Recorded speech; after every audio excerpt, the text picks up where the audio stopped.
And welcome back, YouTube. This is Boosterbox Buster here with another video. Today I'm going to be doing a full review of the Lost Phone Stories collection on the Nintendo Switch. This game is actually consisted of two separate games, and those games being A Normal Lost Phone and Another Lost Phone, Laura's Story. And it was developed by Accidental Queens and published by Plug-in Digital.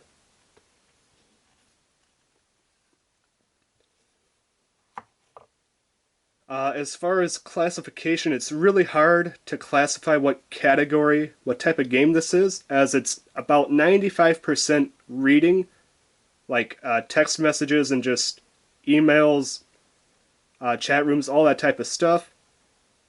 Trying to piece together this person's life, exactly what they're going through, and about 5% puzzle solving in the form of trying to crack passcodes and passwords and stuff like that. So I guess you can categorize it as a puzzle game, but it's mostly, you mostly play it for the narrative and trying to figure out exactly who these people are and what struggles in life that they're going through.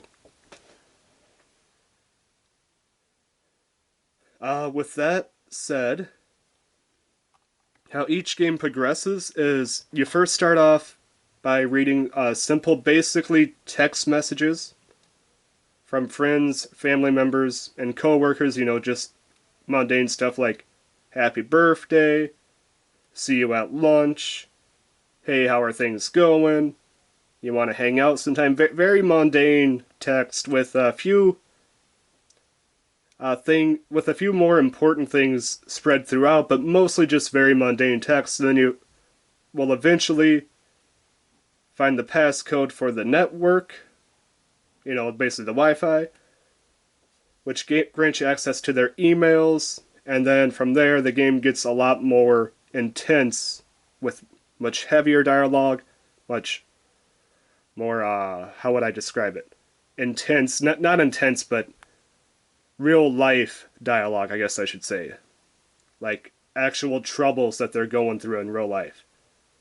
And that is another thing I will say about this game. If you have any issues with dealing with real life drama, these games would probably not be for you, because these games tackle some hard hitting issues. I don't want to spoil it here, because that's kind of the plot twist to this game, and I don't want to give that away for those who are possibly looking to pick up these games.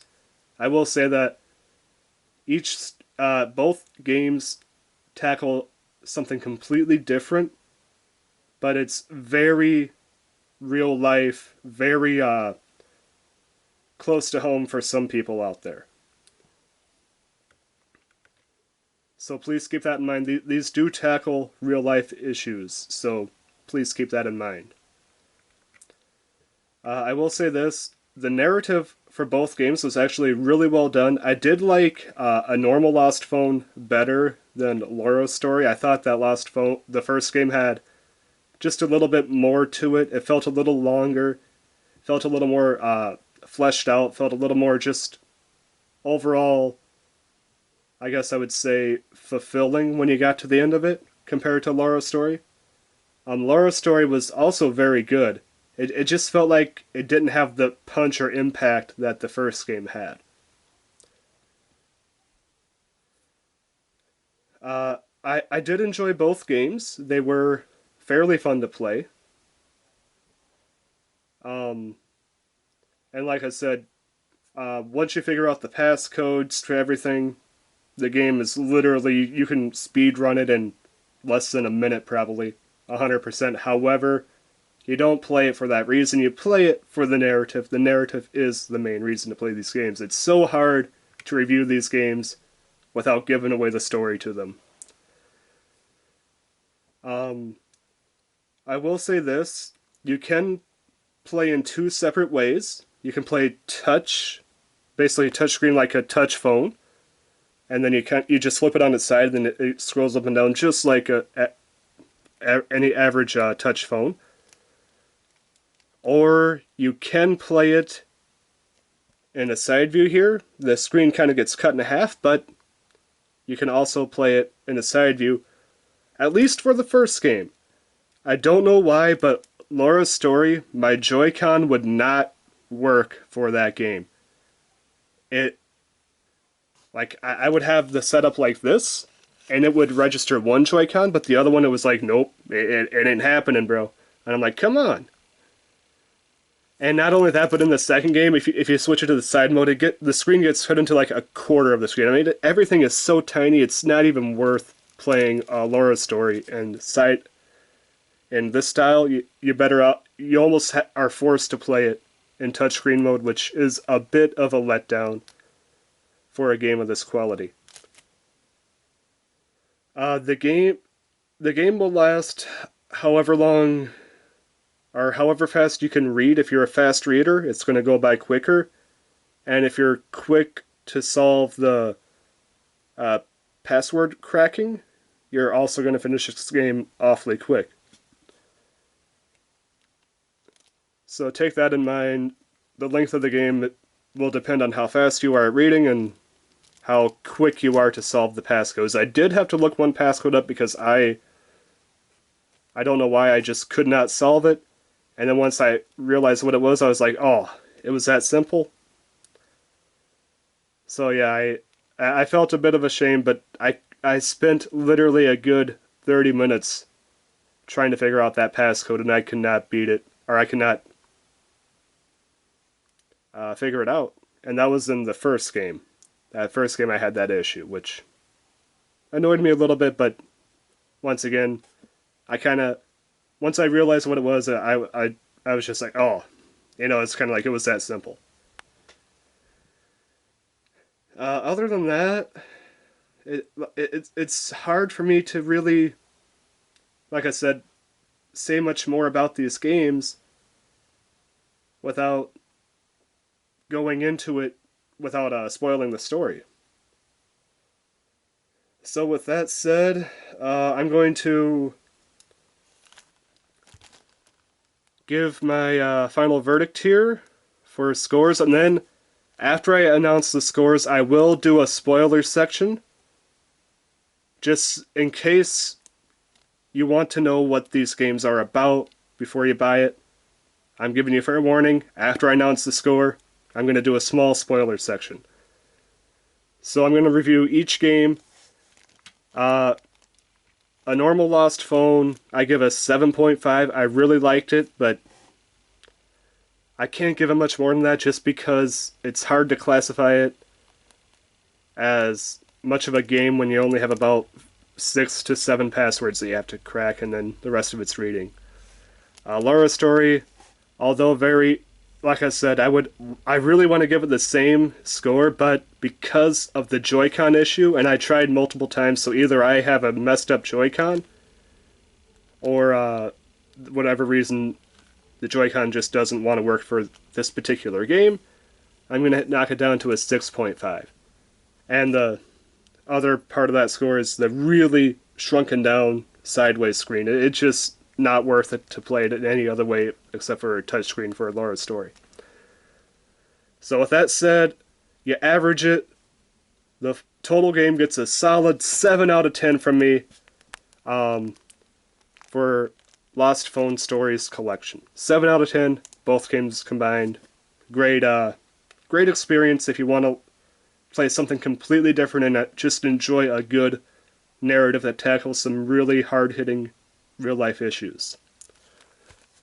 Okay, so with that said, we're going to get into spoiler territory here. Spoiler, spoiler, spoiler, spoiler, spoiler. I have to say that multiple times just so nobody gets mad at me. And I'm going to post that in the comments down below too to say, hey, spoilers start at this time. Don't watch after that if you don't want to see any spoilers. Okay, so the first game is a really, really deep narrative, interesting read on Samuel's struggle of being a transgender person and his struggle to come out with his friends and family on this issue. And a very what I'd like to call town that's anti that in the game. He's struggling, trying to figure out the best way to come out, uh, and trying to find a support group. He finds a great support group online. There's a town very close to him. They have a parade. It's very lovely.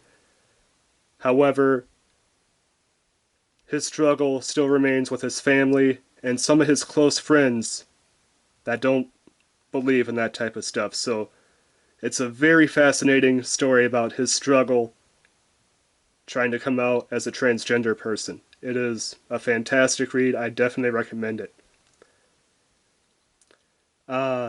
Laura's story is another really well done, but just, in my opinion, not quite as impactful of a read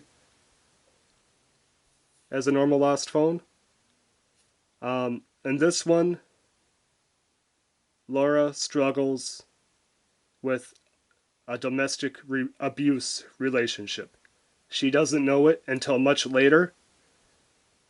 And it's not, and remember, domestic abuse does not have to be physical. In this one, it rarely gets physical. It's mostly emotional, basically degrading the person, isolating the person, always keeping it basically like a Hawkeye, like a tracking the person, tracking their every movement, always wondering if they're cheating, trying to force them to lose their job so they can lose interaction even further.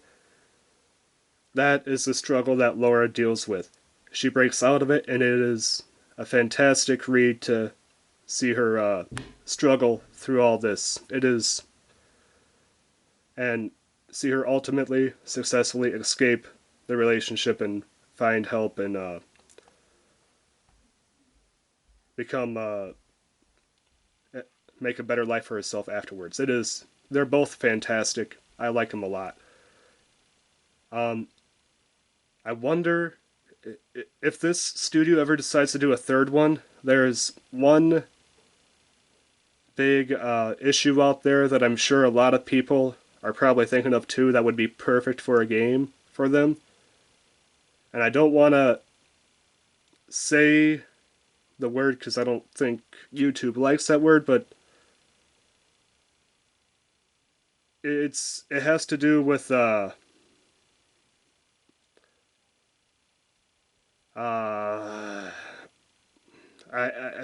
don't even want to say it because, like I said, it's a very deep issue. But yeah, that, like I said, these two stories are fantastic. Definitely highly recommend it. Oh, let me move that. Both, like I said, both tackling real world issues, and I applaud a game for doing it. And I think that this is a perfect type of game to do it because it's when it's a well done narrative like these games are. I applaud what they did. So I hope you guys enjoyed the review. If you guys stuck around this long, I thank you. I hope I didn't turn you off the game because of the spoilers, but I warned you that there were spoilers ahead. This has been Booster Box Buster with a full review of the video games A Normal Lost Phone and A Lost Phone Laura's Story for the Nintendo Switch. Signing out.